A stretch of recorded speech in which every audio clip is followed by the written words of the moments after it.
from the News Channel 5 network, this is MorningLine with Nick Beres.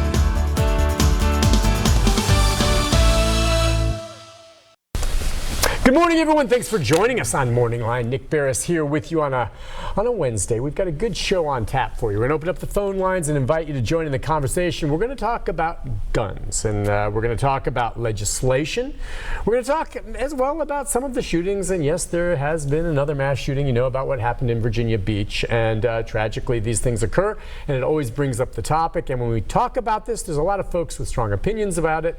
One of them is joining us this morning. He's the executive director of the Tennessee, I sometimes say Tennessee Handgun Association, Tennessee Firearms Association, which is what I know. Yeah. John Harris, good morning to you, very sir. much. It's nice to have you on again. I really appreciate you coming. And John tracks a lot of the legislation. We're out of this current session. We're going to get into that. You were saying some 67 bills, 17 became law that related to some way with guns and firearms.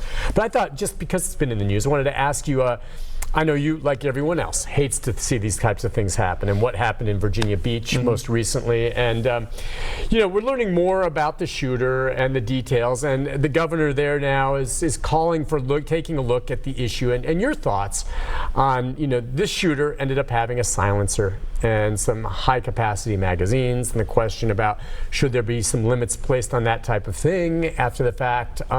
What do you think? I mean, again, with regard to silencers and high-capacity magazines, who really needs that crap? Well, silencers are really pretty beneficial. For what? You're going to sneak up on a deer? No. I mean, what do you need No, well, they are used for hunting, but there's an increasing interest, and Tennessee, as a matter of fact, repealed all of its laws restricting the possession of silencers, or suppressors, or what they're technically called. They became regulated in the 1930s. Federally. Okay, because they were perceived as part of the umbrella of things like machine guns that the gangsters used. I see. But what's happening now, and particularly for hunters and people that go to gun ranges, like there's a couple that I go to, one of them outdoor ranges in particular, up in the Jordan area. Well, when I started going there 30 years ago, it was very remote. Now, there are houses within 300 or 400 yards of it.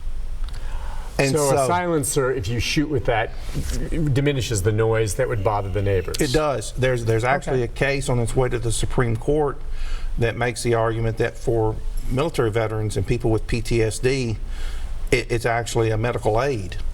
Because it reduces, for those, even the ones that shoot, it reduces in terms of hearing the concussion. And here's my thing, and I understand, and it's interesting. You always have, that seems like a very rational reason for why a silencer could be a positive thing. Now, this individual, it seems, legally purchased the silencer, and some of the people in the building there said that it sounded like a nail gun. It was a little more muffled sounding, and they thought, had he not have a silencer, they might have heard the shots louder, wouldn't have thought they were firecrackers or something, and maybe could have reacted sooner. It's kind of like a balance between, do you put restrictions on silencers, because which is more important, maybe trying to prevent something like this from happening or keeping it quiet for a neighborhood? To me, the balance there is, I'd rather save lives. I'm sorry if it's keeping you up at night, but just insulate these shooting ranges more. The silencer, the suppressor, does not make the weapon more lethal. You're right. Okay. But by being more quiet, you can sneak up and people don't hear it. They're not. They're like a muffler on a car. They don't totally deaden the sound. No, that's true. That's true. You still hear them. They could hear it. It sounded like a nail gun is what they said. It does make a distinct sound. And what they didn't say is, since these things are regulated by the federal government, there's about a 1-year lead time from the time you buy it until you can take possession of it. Is that right? Yeah. Okay. So it's not a knee-jerk response. Right. Going and getting it that day and taking it home. That doesn't happen. Okay. And then the other thing is, with the suppressors, like I said, they're not more lethal, but at the same time, if you look over the shootings that have occurred, either a mass public shooting like this or just typical homicides, very few times. This is the only one I can think of recently that even involved a suppressor.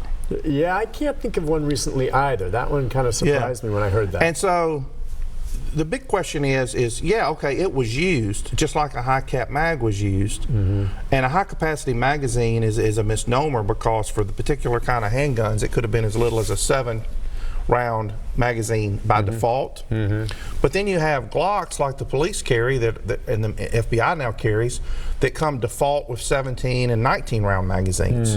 Well, we don't call those high caps. That's just what comes in them. Oh, how big are they? How big? What does that look like? Well, it depends on the gun. Oh, okay. Yeah, but I mean, typically it's a metal cartridge or a plastic long, that slides into the handle of the gun. So you're no bigger than the What is your grip. thought? And I understand, is it important for the casual gun user, and I know it'd be a nice thing to have, maybe as a collectible, or if you like to take it to a range and not have to keep changing it, to have such high capacity magazines? I mean, well, FBI thought it was very important, and part of the I reason. can understand if you're using it in law enforcement, you're out there and you're outgunned, but I'm talking about the recreational user getting in the hands of this nutcase in Virginia Beach. You know? I mean, well, I prefer him not to have those. You understand what I'm saying? But the high cap magazine, like the suppressor, doesn't make the gun more lethal. Well, wait, now, how do you? I think by definition it does if it means it can fire more rounds in a quicker rate. Well, I mean, so lethal. I mean, I think saying it doesn't is not entirely accurate.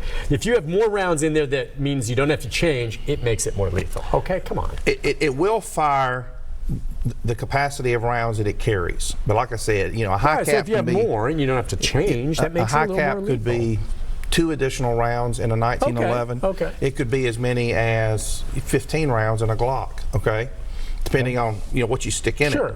But the point is where I was going with it is anybody who's a regular trainer or shooter with semi-automatic handguns knows how to and actually practices doing tactical reloads, which you can do in like a second. Very quick. Yeah, so it doesn't make a meaningful difference if the guy can carry 5 7-round clips versus carrying 5 9-round clips. I know that you watched our trial coverage of Emmanuel Sampson when he was convicted, and we know that, and that you're making your point there. He had a tactical vest on, and what did he have in the pockets? Yeah. Now, I don't know how skilled he was at changing them, but I mean, so you're saying that whether you have a high capacity one, or you could have what's normal capacity? Is there a norm? There's really not a norm. There's a range. Like I said, the 1911s, the 45 calibers, like was used in Virginia. Yeah. Are typically, I mean, those things were made in the early 1900s. Typically a 7-round magazine plus one in the chamber. Okay. So but 8. Yeah. The stuff that Metro Police and FBI carry now, and a lot of civilians get because it's just the default for the Glock is 15 to 19 and that's rounds. A lot. Well, yeah, but again, Emmanuel Sampson had other. Is it magazine or what do you call it? I call them a magazine. Magazine. Okay, yeah, he had several in his tactical vest, and he could just change them out. So when you see these shootings, it always does come up.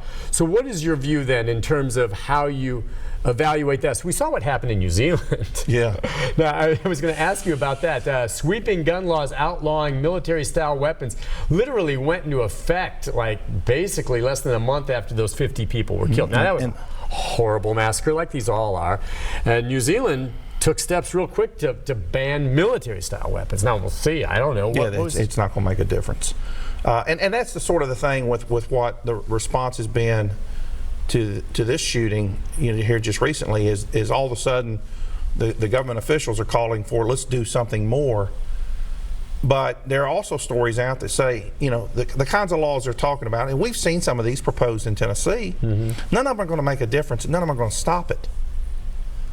Well, if certain weapons weren't available, it would stop the ability of some of these shooters to get those types of weapons that maybe can be a little more dangerous. Yeah, but the problem is, Scalia said in the Heller decision in 2008, if they're commonly owned, the Second Amendment protects them from bans.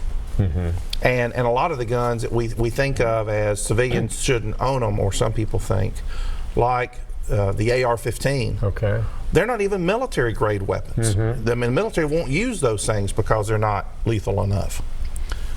Whereas they do carry and regularly use, pump shotguns, and we don't ever talk about banning those.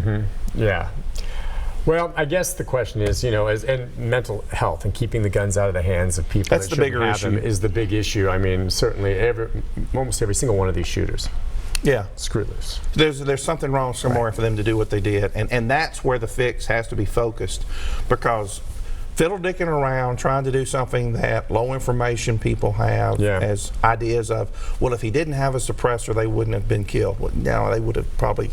We'll find another weapon, probably. Yeah, well, the fact is, let's say they were loud. It was a gun-free zone. There were no guns there to respond with. Right. And the cops were 200 yards away in their station. They got there pretty quick. Yeah. So it wouldn't have made a huge difference. I mean, he was able to do about a magazine's worth of damage before anybody could stop him. Able to get in there. All right, listen, we'll take a break on that note. When we come back, we got phone calls, folks, with thoughts on the guns, and I want to give you a chance as well, John, as always, since I know you followed it closely. Talk about these 67 bills that were proposed this last legislative session and what really came out of that with regard to gun owners. And we know the Second Amendment, very important in Tennessee. So we'll take your phone calls, your comments, questions, and more from John Harris right after this. Stay with us.